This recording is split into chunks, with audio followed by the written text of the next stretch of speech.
क्या आपको पता है, इंदिरा गांधी आयरन लेडी नहीं बल्कि भारत की एक कॉम्प्रोमाइज पीएम थी। कभी सीआईए के पैसों से अपनी कुर्सी बचाना तो कभी सीआईए के लिए देश को गिरवी रख देना। यह है इंदिरा का असली सच।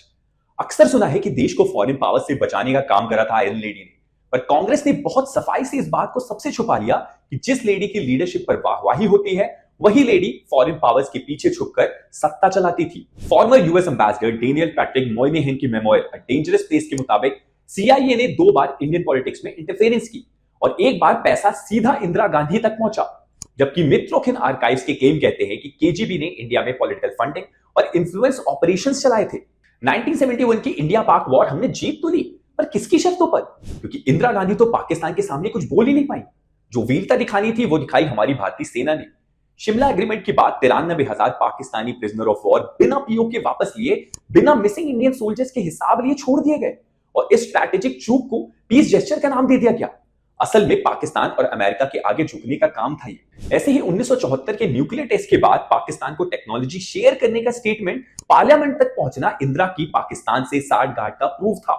कहूता पर स्ट्राइक जैसे मिलिट्री ऑप्शंस पर सोचा गया पर पॉलिटिकल अप्रूवल नहीं मिला और कच्चा थेवू जैसे स्ट्रैटेजिकली सेंसिटिव आइलैंड को श्रीलंका को देना आज तक पॉलिटिकल कंट्रोवर्सी बना हुआ है।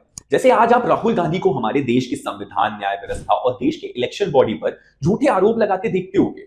ये सब हेरिडेटरी है क्योंकि राहुल की दादी इंदिरा ने इस खेल की शुरुआत काफी पहले कर दी थी। 1975 की इमरजेंसी, जब देश के संविधान के साथ खिलवाड़ हुआ, पावर बचाने के लिए कॉन्स्टिट्यूशन की बलि दे दी गई।